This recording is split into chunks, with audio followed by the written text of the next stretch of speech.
VNU NV. My name is Jacob G. I'm Landon Barnes. And I'm Colson Hoffman. A little background information on VNU. VNU is a global information and media company. They were founded in the Netherlands. They are now operating in over 100 countries and employing over 40,000 workers. They're headquartered both in Haarlem, Netherlands, and New York City, USA. VNU currently fuels the media industry with unbiased, reliable data regarding what people do, watch, and listen. VNU also helps manufacturers and retailers innovate and grow their businesses by providing marketplace data and information. Obviously, a transaction of this size takes time, and so we wanted to break down the process and timeline that VNU went through to make this happen. In December 2005, VNU publicly admitted to receiving an outside interest of a potential company buyout. The next month, in January, VNU announced that it had received a non-binding proposal from a private equity consortium. Just 1 month later, in February, the board made an announcement that they were continuing to meet together to discuss and compare all options that VNU had at this point. Just 1 week later, on Tuesday, March 7th, 2006, the board met, and after carefully considering all options available to the company, they unanimously concluded that this transaction was in the best interests of VNU's stakeholders. January 25th, 2011, 5 years later, VNU is renamed the Nielsen Company and released an IPO on this date. VNU had a few options moving forward. The board discussed 3 separate options, and the first one was a standalone. VNU worked on a standalone operating plan that included Project Forward, which is a 3-year program that targeted annualized cost savings up to 125 million euros. But there were some concerns with this method. First, there were some business challenges. These included price compression within VNU's marketing information group, as well as rapid technology changes affecting each of its business units. There was also execution risk. Actually hitting these saving goals was not a sure thing. Public issues VNU faced at the time would make it difficult to save. These being considered, they determined that the risk outweighed the reward. VNU also considered a breakup approach. Although an immediate red flag here was that there were no other offers on the table. So if they took this route, there was no guarantee that a better or even equal offer would come later. To make matters worse, the breakup would damage earning opportunities and potentially dilute VNU's value moving forward. A breakup would also affect the tax advantages that VNU was benefiting on due to the setup of the Dutch tax system. The final deterrence of the breakup method was that they were worried about shareholders' reaction and didn't want to cause any uncertainty and panic within their shareholder population.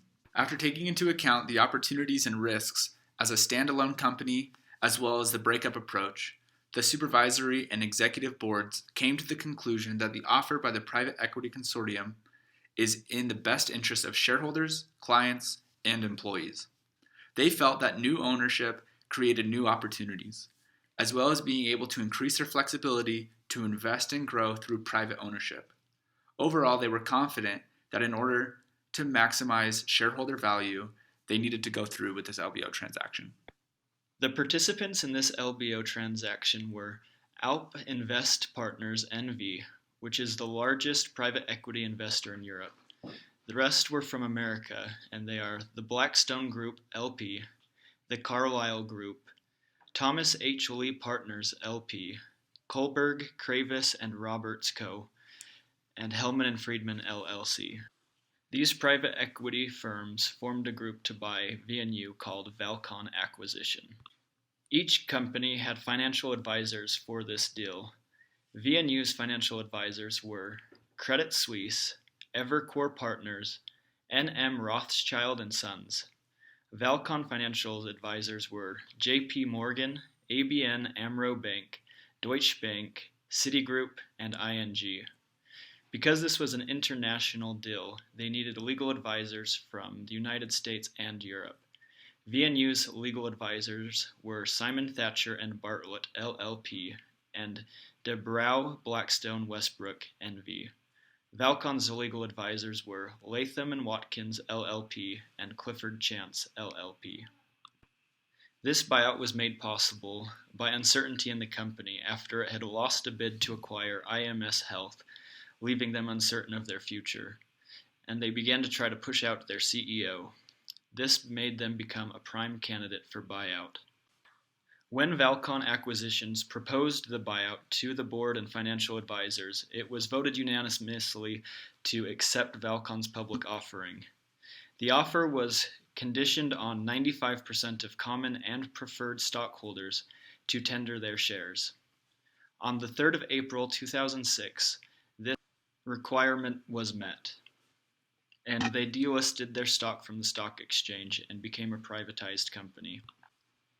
The deal that Valcon Acquisition proposed was an all-cash offer worth $10.3 billion, including net indebtedness. This offer was 23% above the premium of the July 8, 2005 closing price. This is a multiple of 13.4 times 2005 normalized EBITDA. The deal valued stocks at 28.75 euros per share of common stock, with 255 million shares outstanding. 7% preferred stocks were offered at 13 euros, costing a total of 2 million euros. On May 19th, it was announced that 78.7% of the shares had been acquired. 80% was the threshold to go forward with the deal, but a few days later, another 11.95% of shares had been tendered. Okay, and this is how the capital structure of their financing and acquisition of VNU kind of shook up. 3 billion euros, or 40% of total capital, was provided by Valcon members, and this kind of took the form of equity. 4.7 billion euros, or 60% of total capital, was provided by their banking partners. And the financing, as you can see, resulted in a debt-to-equity ratio of 1.5.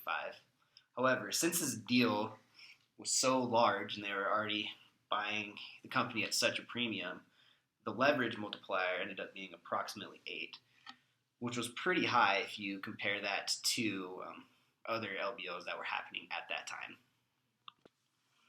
After their initial buyout, the consortium looked for additional financing so they could obviously fund the growth of the company that they just bought. Initially, they acquired 4.3 billion euros in senior secured loans. They also offered securities of $1.7 billion and 470 million euros. In December of 2006, VNU sold off their business publications section for about 320 million euros. Later, in 2011, they launched an IPO, and they sold 82,142,858 shares at a price of $23 per share. In concordance with this IPO, they launched mandatory convertible subordinated bonds for an undisclosed amount. The IPO and additional bonds resulted in net proceeds of about $2.1 billion.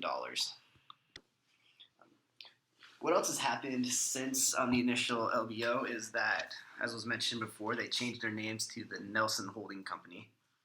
One of their big emphases was paying down debt and creating steady and consistent growth for the company. And they ended up doing that fairly well. They took their leverage multiplier from 9.1 EBITDA in 2006 to 4.38 as of this quarter. As was said, they launched an IPO in January of 2011, worth 21% of their equity at 23 euros per share. And the stock performed fairly well up until about October of last year. It stayed right above that 23 euro launch price, but it dipped below that last October. And the company, ever since that time, has been experiencing consistent decline. Their share price has gone down to about 20.5 euros per share. However, it's estimated that the initial investors in the LBO received about a 9.5% ROI on their initial investment. Thank you for listening to our presentation. Here are a couple sources that you can check if you want to learn more. Thank you.